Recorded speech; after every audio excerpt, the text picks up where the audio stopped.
Nitong ating pagtitipon laban sa korupsyon at nandito pa rin tayo sa People's Power Monument at kumuha tayo ng reaksyon sa mga kababayan natin na narito na medyo galing sa magdamag na pag-stay nila rito. Dito na sila nag-overnight. Kayo, saan kayo galing pa mga manong? Quezon Province. Quezon Province, ano? Siguro kunan natin sila ng reaksyon kaugnay nitong nangyayari ngayon dito sa ating bansa. Oh, Manong, saan pa kayo galing? Galing Quezon Province. Kahapon pa siguro kayo rito. Kahapon pa po kami dito. Bakit kayo narito? Kaya po kami nandito para ipakita ang aming nararamdaman sa ating pamahalaan ngayon.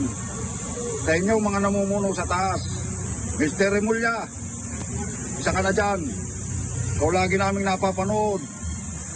Mr. Romualdez, hindi ka na namin nakikita sa personal. Tinatamasa mo na ang pera ng taong bayan. Kami ang nagsasakripisyo. Romualdez, magpakita ka kung talagang matapang ka. Mr. Trillanes, huwag ka na makisausaw dito. Umay na kami sa pagmumukha mo. Hirap na, pati pamilya namin.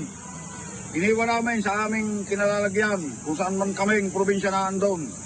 Ngayon, kaya kami nandito. Sasama ng loob sa inyong mga nakapwesto.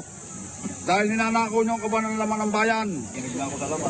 Okay, narinig po natin ang reaksyon ng ating mga kababayan na narito ngayon at sumama sa pagtitipon laban sa korupsyon. Mula pa rin po dito sa People's Power Monument, ako po ang kapatid na Eric Along para sa INC Radio Special Coverage.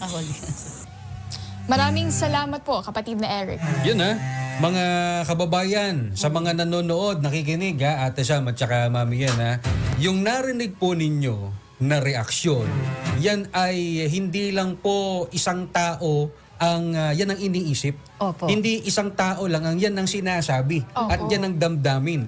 Kung tutuusin, yung sinabi po nung kababayan po natin na na-interview po ng kapatid na Eric, yun talaga damdamin ng lahat ng mga taong bayan na na-realize nila at naiintindihan nila na napagnakawan sila. Oo, isipin ninyo